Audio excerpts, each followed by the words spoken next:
Bienvenidos a nuestro estudio de la lección de escuela sabática. Es lo que son las cosas. Ya es 26 de mayo, gracias a Dios, 26 de mayo, domingo. El título de nuestra lección es El santuario y la ley.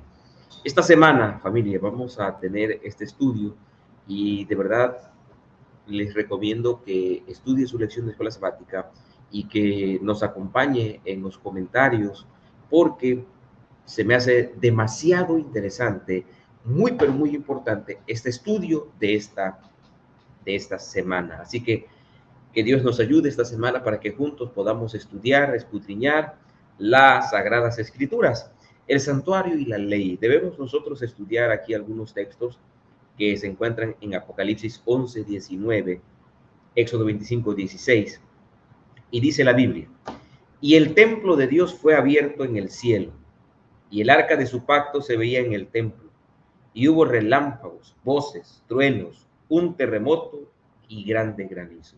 Aquí la palabra clave es, y el arca de su pacto se veía en el templo.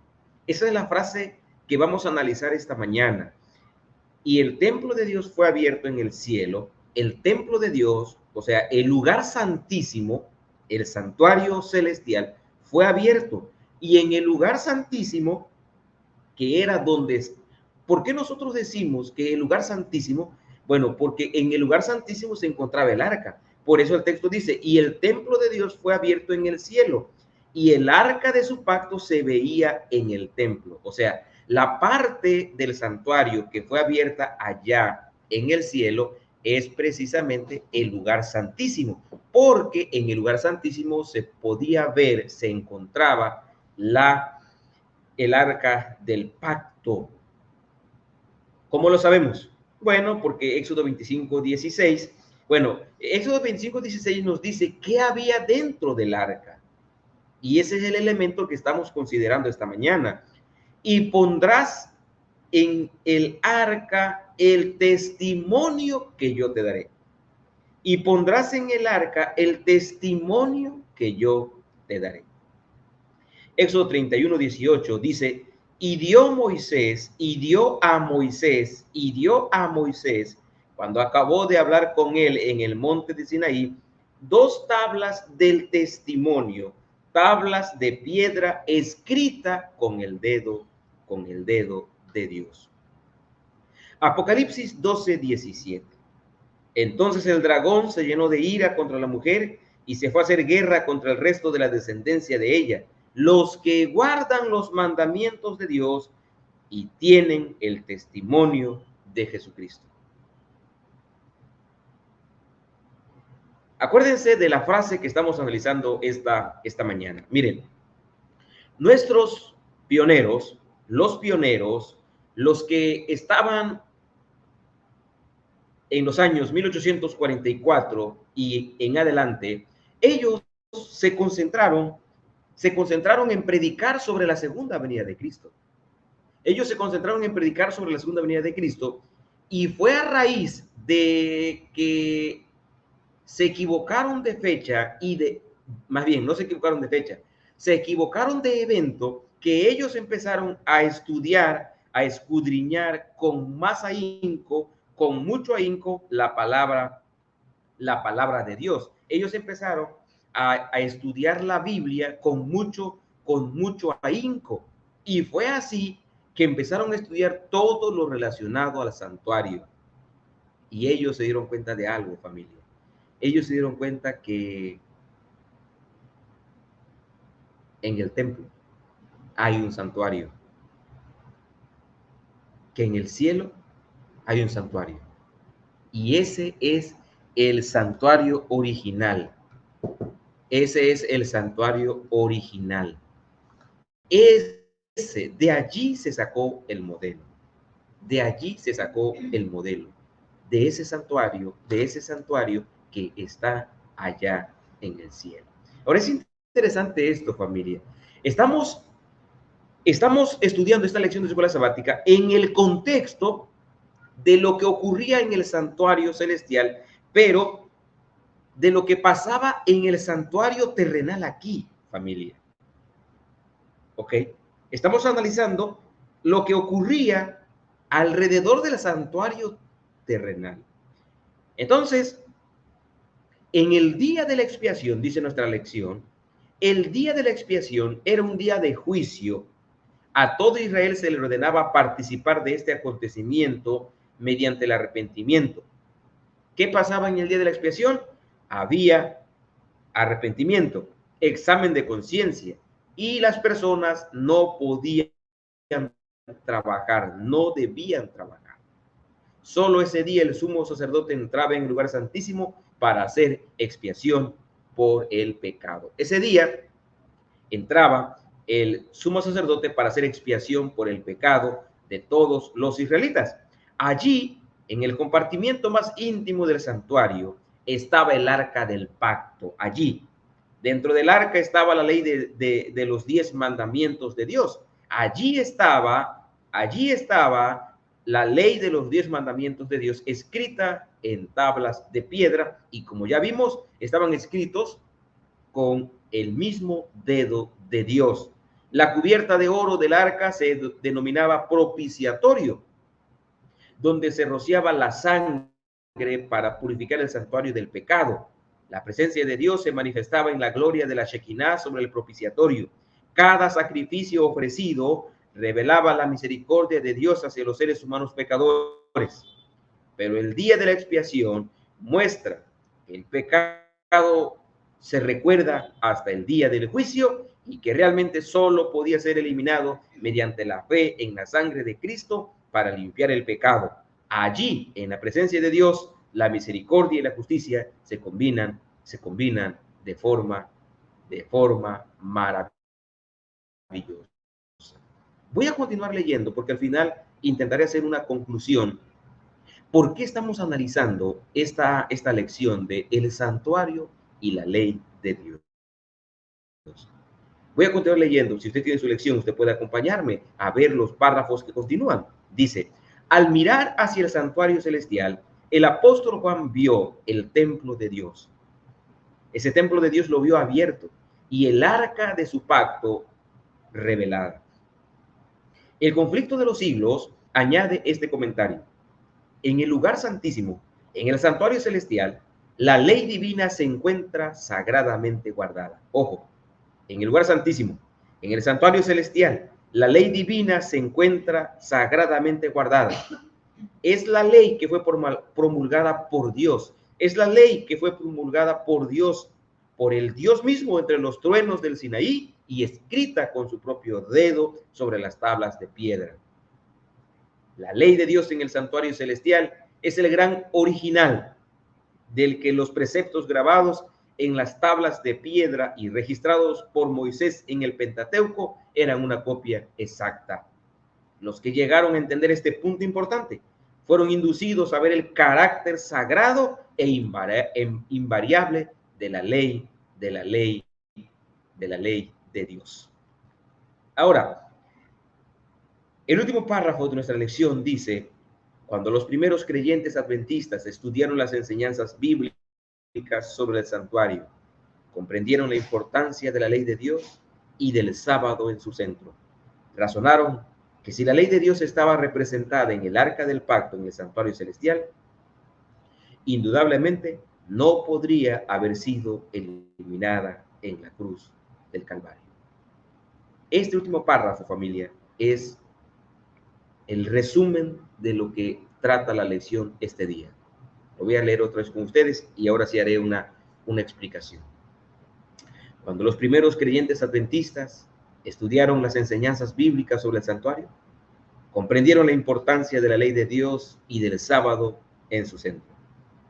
Razonaron que si la ley de Dios estaba representada en el arca del pacto, en el santuario celestial, indudablemente no podría haber sido eliminada en la cruz. Consideremos lo siguiente, mi familia. Los pioneros, ellos empezaron predicando, o ellos predicaban, su enfoque original fue la segunda venida de Cristo. Guillermo Miller y los demás no tenían bien claro el concepto sobre los 10 mandamientos.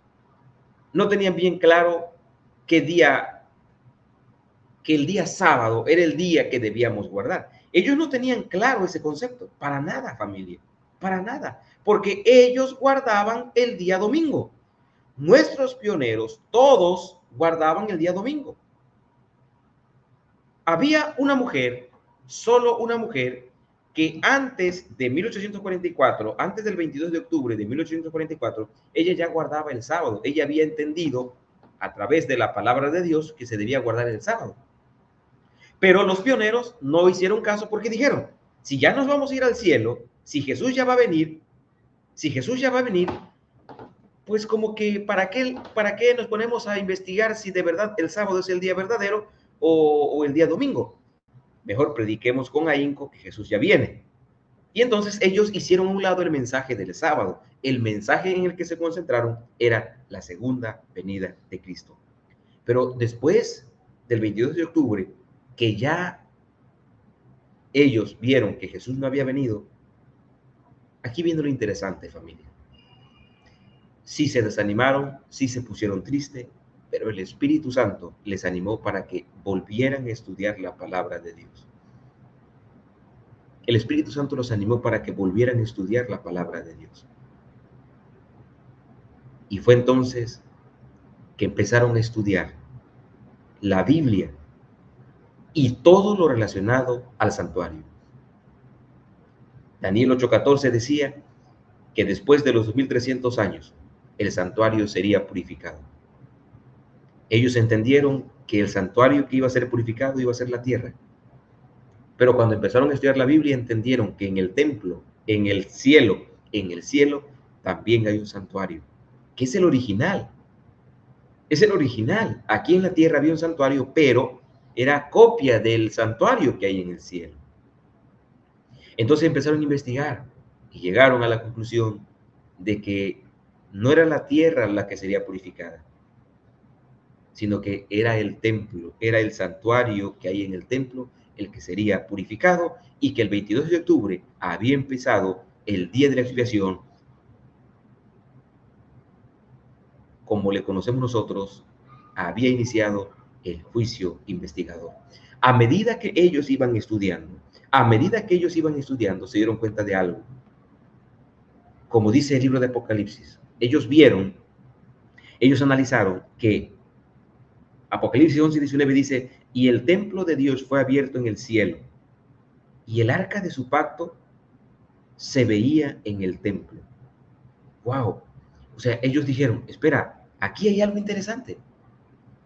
Hay un santuario en el templo, en el cielo, hay un santuario, y dice que en ese santuario se ve el arca del pacto. Y entonces ellos dijeron, espera, ¿qué era lo que se encontraba en el arca del pacto? En el arca del pacto se encontraba la ley de Dios. Ya vimos los textos, que Dios le dijo a Moisés, guarda este testimonio en el arca, guárdalo, allí tiene que estar. Y entonces dijeron, eso significa entonces que debemos ponerle mucha atención a los mandamientos de Dios, a la ley de Dios. Fue entonces que empezaron a analizar y escucharon lo que Raquel Preston estaba diciendo, que el sábado era el día verdadero, que el sábado era el día que se debía guardar.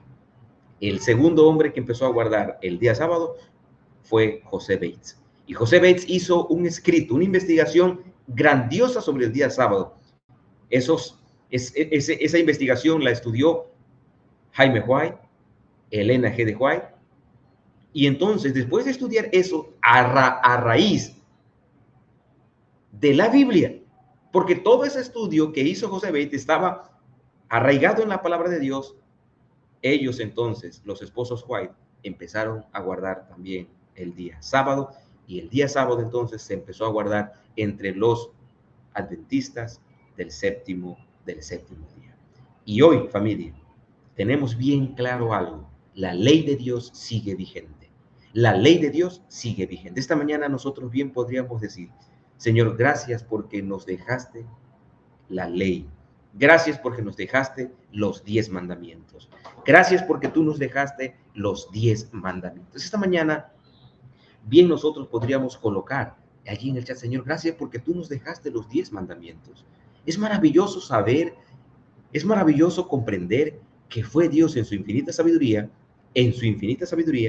que Él colocó los 2 testimonios, o sea, los mandamientos, en el arca del pacto.